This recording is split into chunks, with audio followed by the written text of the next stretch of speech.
in die nuus vanaand, 14 mense is die week in skietvoorvalle op die Kaapse vlakte dood. Konflik in die Midde-Ooste bedreig Suid-Afrikaanse blomboere wat na lande in die gebied uitvoer.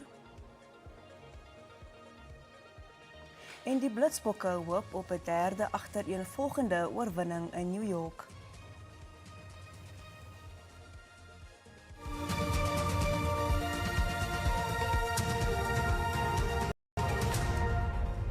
Goeienaand en welkom by die Afrikaanse nuus. En ons begin met nuus pas in. President Cyril Ramaphosa het die ontplooiing van 2000 soldate in misdaadgeteisterde dele van die land amptelik gemagtig. Die soldate sal in die Oos-Kaap, Vrystaat, Gauteng, Noordwes en die Wes-Kaap ontplooi word om onder meer bendegeweld en onwettige mynbedrywighede te bekamp. Die ontplooiing geld tot die einde van Maart volgende jaar. Die geskorste polisiehoof van georganiseerde misdaad, generaal-majoor Richard Shibiri, het homself in 'n hoek vasgeverf tydens kruisondervraging voor die Madlanga-kommissie van ondersoek. Hy is gedruk om inligting bekend te maak oor wie die sogenaamde ander kant is van wie die geskorste adjunk nasionale kommissaris vir misdaadopsporing, luitenant-generaal Shadrack Sibia, glo inligting benodig het in verband met die Armand Swart saak. Dit is aan die lig gebring deur 'n transkripsie van 'n foonoproep tussen Shibiri en getuie A op 16 Desember. Die transkripsie is in teenstelling met getuienis wat voorheen voor die kommissie gelewer is. Getuie A se opname van 'n foongesprek tussen hom en Shibiri was vandag onder die soeklig. In die opname vra Shibiri inligting oor die Armand Swart saak namens luitenant-generaal Shadrack Sibia, wat dit na bewering vir die ander kant wou bekom. Die kommissie se vraag is egter: wie is die ander kant? Shibiri het van 'n polisie van Sibia tot familie van die vermeende misdaadsyndikaatlid Katiso Katie Molefe blameer. I have difficulty understanding how that can, upon engagement in this commission yesterday, how that can suddenly change to the family. You say in so many words, at the time, reference was to the other faction. How does that suddenly change? I don't understand. Die kommissie het Shibiri se getuienis bevraagteken dat die ander kant na Molefe verwys. If you're calling on the 16th of December, it's 10 days after his arrest. It's more than a week after, or just a week after his first appearance. The family know where he's been, and he's already appeared in court. So it just seems to me, again, that it is implausible that that call on the 16th of December was this inquiry or a follow-up on this inquiry, because by then it should be a done deal. Everybody knows what the position is regarding Mr. Molefe. Die kommissie wou ook weet of Shibiri moontlik na die sogenaamde Groot 5 verwys. Hy het dit egter ontken. What is the primary reason that you are referring to them as a group of 5? It can't just be because they have companies together. I'm saying they were a group of 5 partners, according to information, and that is what I said even today, to say information I got that the arrested person, he was belonging to the group of deceased, and they were about 5, they are having also companies. Shibiri het vandag sy getuienis afgesluit. Die Madlanga-kommissie sal volgende week sy werksaamhede hervat. Die parlementêre ad hoc komitee het skokkende beweringe aangehoor oor hoe 'n geskorste polisiesersant gemartel is deur senior polisiebeamptes, insluitend die KwaZulu-Natalse polisiekommissaris, luitenant-generaal Nhlanhla Mkhwanazi. Samkeliso Mlotshwa beweer dat Mkhwanazi deel was van 'n groep beamptes wat hom aangerand het nadat hy vir 'n hoë profiel ontvoeringssaak in hegtenis geneem is. Mlotshwa beweer hy is ook verneder en gedwing om skuld te erken nadat hy geweier het om omkoopgeld van R200.000 te aanvaar. Hy moes ook iemand by 'n ontvoeringssaak betrek. Mlotshwa sê die nasionale polisiekommissaris Fanny Masimola en Mkhwanazi was teenwoordig toe hy gemartel is. I quote from his testimony before the ad hoc committee and the Madlanga commission. General Masemula was at the gate of prison, I close quote. The evidence before you will show that not only was General Masemula before the gates of prison, but so was Lieutenant General Nhlanhla Mkhwanazi. Mlotshwa het Masimola gekritiseer omdat hy nie teen Mkhwanazi opgetree het nie. General Masemula has failed to execute his duties in disciplining General Mkhwanazi because he was part of the people who assaulted and tortured us on the 9th of December. Mlotshwa het die voorval so beskryf. I was told by the provincial commissioner to undress till I was naked. I was instructed to squat before my co-accused private part and ask me to tell who the person that entered the room was by Lieutenant Colonel Govenda. Mlotshwa is glo in hegtenis geneem vir die ontvoering van die sakeman Zachariah Desai, maar die klagtes teen hom is later teruggetrek. Masimola en Mkhwanazi sal na verwagting volgende week voor die ad hoc komitee verskyn. Die Suider-Afrikaanse Ontwikkelingsgemeenskap het hom herverbind tot die verbetering van handel tussen streekslande. SAOG ministers het vandag hulle 2-dag-lange vergadering afgesluit. Hulle sê die streek word deur vele uitdagings in die gesig gestaar, insluitend voedselonsekerheid en beperkte werkskepingsgeleenthede. Die ministers het ook gefokus op die vordering met die ontwikkelingsplan om die streek se potensiaal te ontsluit en die bedreiging wat die verspreiding van bekkenklouseer vir lidlande inhou. This meeting also noted, and that is a innovative process within the SADC region, what I raised as the RISDP, the regional indicator in terms of how far have we gone in terms of the protocols that we have signed. And we have noted that there has been a very slight growth on regional integration from about 19% to 21%. It's still not enough. On the, I think, integration, movement of goods and services and people, I think first starting with the movement of goods. We do have a protocol on trade that allows for member states to trade. Perhaps it's not fully functional because there are some member states that would not have ordinarily signed it, but it's also what happens behind it. It's one thing to sign a document and say we're agreeing on these principles.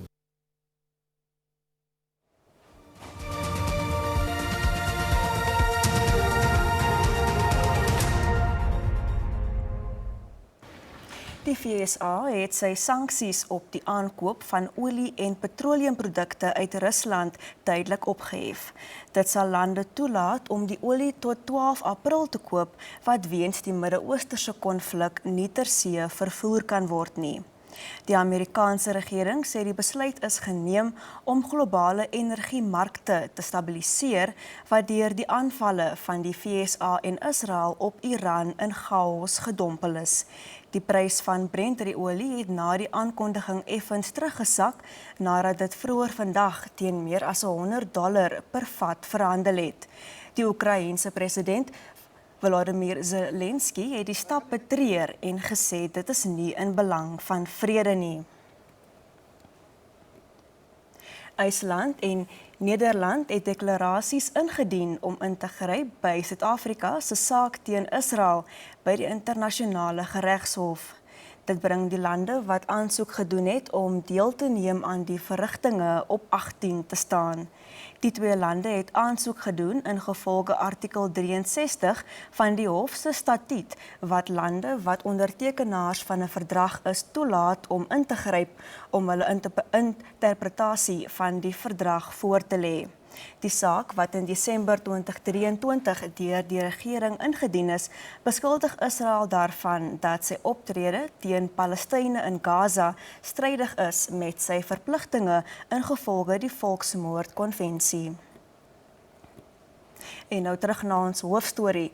Polisie teenwoordigheid in Kalksteenfontein naby Bishop Lywes in Kaapstad versterk na 'n massaskietery waarin 3 mans dood en 4 ander beseer is. Dit bring die dodetal in massaskietvoorvalle die week in Kaapstad op 14 te staan. 3 mense, insluitend 2 taksibestuurders, is Woensdag by die taksistaanplek in Voorbrug, Delft, doodgeskiet.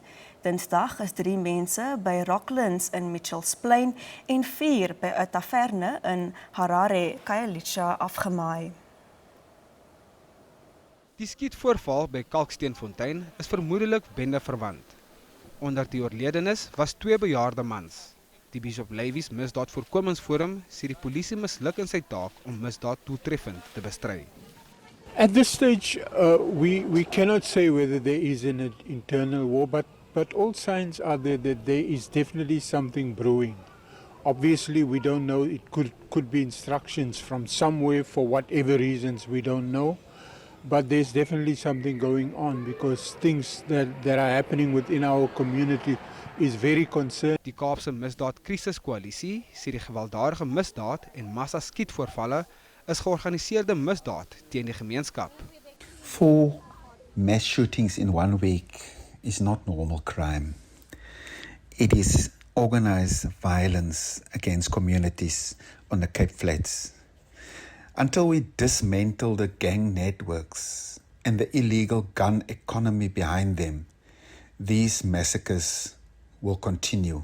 Gemeenskapslede sê hulle vrees vir hulle lewens. Crime in general in our area, Cape Town and Cape Flats, is totally out of control.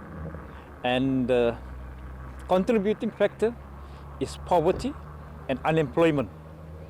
And gangsterism is another problem. So it fuels more gangsterism because now they're taking opportunity of those that are unemployed and in poverty and use them for their benefit to further their drug enterprises, you know. And policing is another problem. So there's no proper policing also. And I think our police in our Cape Town area can do more and more in cooperation with the Metro Police, with our city police. And we can win the fight with the community. We just win the trust of the community also. It's out of control. I mean, where is the police? Where is neighborhood watches? Why aren't we being protected? So it's out of hand. It's crazy. Die polisie ondersoek die voorvalle.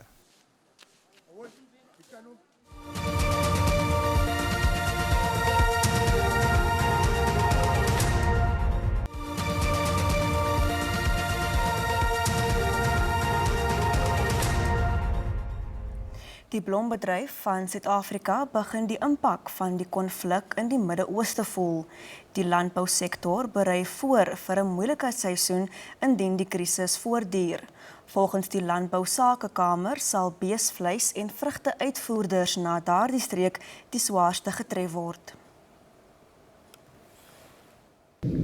Die hoofekonoom by Agbiz, Wandile Sehlobo, sê dit is moeilik om in die stadium te bepaal in watter mate die konflik in die Midde-Ooste gaan ontwikkel. Hy sê vir Suid-Afrikaanse uitvoerders na daardie streek is dit kommerwekkend. The Middle East combined with Asia, if you're looking at our exports in South Africa, that region is usually around about 20% to 25% of our agricultural exports. In 2025, our agricultural exports were at a record $15.1 billion. So you had about 20% to 25% of that going to the Middle East as well as Asia. And that is the part of the world where logistics may be difficult for a period. Pieter Bredenhahn, bestuurende direkteur van Alsmeer Flowers, is die afgelope 15 jaar by die besigheid betrokke. Hulle verkry blomme plaaslik en internasionaal en voer ook uit na die Midde-Ooste.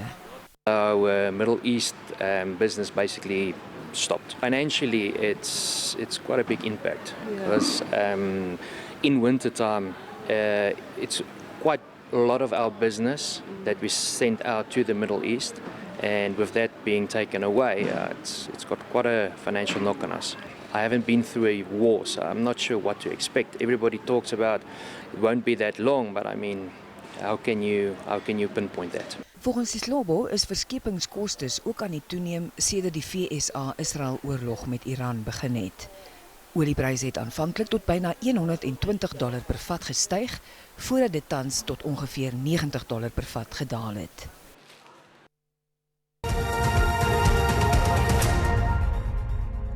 En nou vir die markaanwysers, soos om 5:00 vanmiddag met die sluiting van die JSE.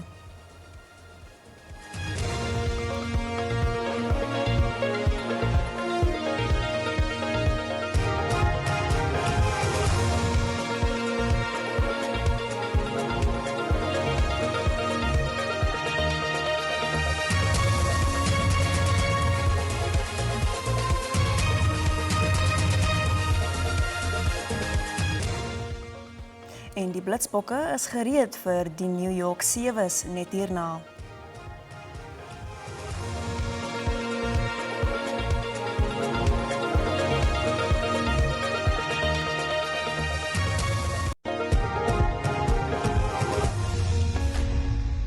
Die Blitsbokke hoop om hul beste vertoning die seisoen te lewer tydens die groep wedstryde in New York in die 6de toernooi van die seisoen se 7-reeks. Hulle moet met Fiji afreken om met die wêreldtitel gekroon te word. Die Blitse wil ook 'n derde agtereenvolgende toernooi wen nadat hulle verlede maand die Perth Sevens en verlede naweek die Vancouver Sevens geklop het. Die Blitsbokke se kaptein, Impie Visser, sê om meer as 2 agtereenvolgende naweke te wen is 'n kuns in Sevens rugby. Come this weekend, everyone's starting from the same platform. Everyone's starting from zero, so it's important that we get back there. I think the environment in the team is good. It's positive. Hopefully the guys are feeling a little bit better after the tough weekend. But we definitely have a tough pool, so we're going to have to make sure that we're up for it. Visser sal na die naweek 'n persoonlike mylpaal bereik wanneer hy aan sy 50ste toernooi deelneem. We have a goal that we set out for ourselves.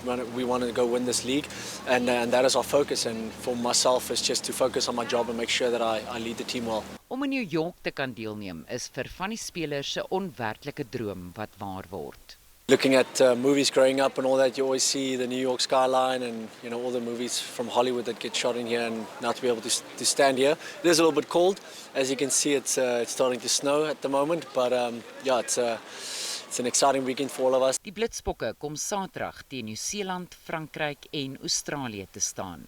Die eerste wedstryd begin om 5:00.